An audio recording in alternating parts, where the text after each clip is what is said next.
नमस्कार. मी भगवंत कुलकर्णी. हिंदू राष्ट्र हिंदू टाइम्स या अ, चॅनलवर तुमचं सगळ्यांचं खूप स्वागत आहे.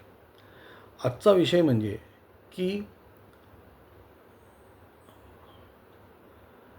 आपल्याकडे जसं मुसलमानांसाठी वक्फ बोर्ड आहे, तुमच्या ख्रिश्चनांसाठी कॅथोलिक सिरियन चर्चचं एक बोर्ड आहे किंवा त्यांची ती संघटना काय म्हणाल तुम्ही त्याला ते आहे.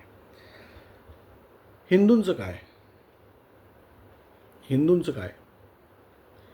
हिंदू विखुरलेले आहेत. हिंदूंची कुठली अशी एक संघटना नाही. त्याच्यानंतर जे कायदे आहेत ते नेहमीप्रमाणे सेक्युलर पद्धतीचे जे काही कायदे आहेत, जसं मी मागे काही व्हिडिओजमध्ये मी म्हटलेलं आहे की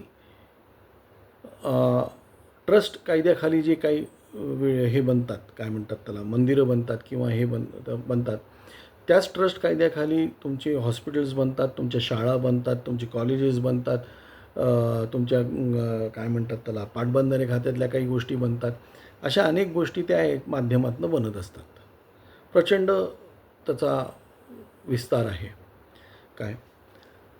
पण आणि देवळंसुद्धा त्याच याच्याखाली येतात. म्हणजे देवळांच्या बाबतीतला निर्णय हा चॅरिटी कमिशनर ठरवत असतो आणि तो चॅरिटी कमिशनर त्याला धर्माचं किंवा संस्काराचं किती ज्ञान असतं याच्याबद्दल एक मोठा प्रश्नचिन्ह आहे काय. चॅरिटी कमिशनर वक्फ बोर्ड काय करेल हे सांगू शकत नाही, कॅथोलिक सिरियन चर्च काय करेल हे सांगू शकत नाही. दुसरा एक हे आहे की तो म्हणजे सेक्शन 8ची कंपनी काढली तुम्ही, नॉन प्रॉफिट ऑर्गनायझेशन. पण माझं म्हणणं असं आहे की जसं वक्फ बोर्ड, जसं काय कॅथोलिक सिरियन चर्च ह्या ज्या गोष्टी आहेत, तसंच तुम्ही बाकीच्या गोष्टी मठ मंदिराचा वेगळा कायदा का नाही करत? मठ मंदिर ॲक्ट, असा मठ मंदिर ॲक्ट का नाही आपण करत?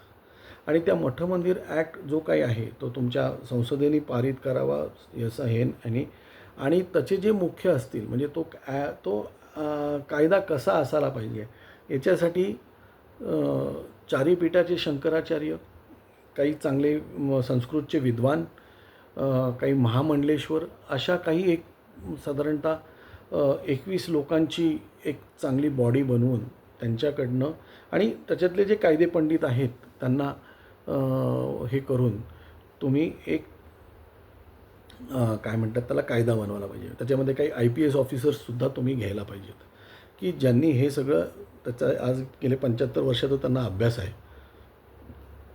आणि मठ मंदिरासाठी म्हटलं तर तुम्हाला शंकराचार्य वगैरे ही लोकं आहेत. त्यामुळे धर्म काय काय काय म्हणजे कुठला अब्दुल हिंदू धर्मावर बोलायला नाही पाहिजे किंवा कुठला डिसोजा याच्यावर बोलला नाही पाहिजे किंवा कुठली अँटोनिओ मारिओसुद्धा याच्यावर बोलली नाही पाहिजे. आणि तो कायदा बनवून ही सगळी जी मंदिरं आहेत, हे सगळे जे मठ आहेत, या सगळ्या मंदिरांचा, मठांचा तुम्ही एक तुम्ही ऑर्गनायझेशन बनवा मठ मंदिरांची आणि त्याच्या नियमाखाली ते सगळं चाललं पाहिजे. अशा पद्धतीने तो कायदा करायला पाहिजे काय. तर आणि त्याच्यामध्ये तुम्ही काही जुने राजे राजवाडे पण घ्या, कारण त्यांचीसुद्धा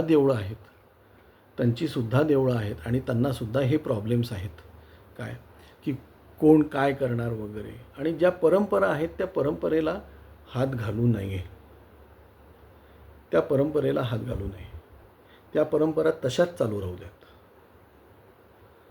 हां, त्याच्यातल्या काही अघोरी असतील त्याला आपण नक्कीच काय असेल तो वेगळ्या मार्गाने त्याला म्हणजे कायद्यामार्फतच म्हणजे त्याच घटनेमध्ये तुम्ही हे करा. पण अदरवाईज तुम्ही ह्या लोकांच्या याच्याखाली आणि हिंदूंच्या मंदिरांवर हिंदूच असले पाहिजेत. कुठला मुसलमान, कुठला जैन किंवा कुठला इतर जातीतला नसला पाहिजे. आज तुम्ही शिरोमणी गुरुद्वारा प्रबंधक कमिटी ही कशी आहे? सगळे सरदारजी आहेत. तिथे कोणी दुसरं आहे का? नाही. मग तसं हिंदूंच्या याच्यावर फक्त आणि कसं आहे, चारी पीठांचे शंकराचार्य असले तर चारही लोकांना आपण काय म्हणतात त्याला हे करतो, रिप्रेझेंट करतो.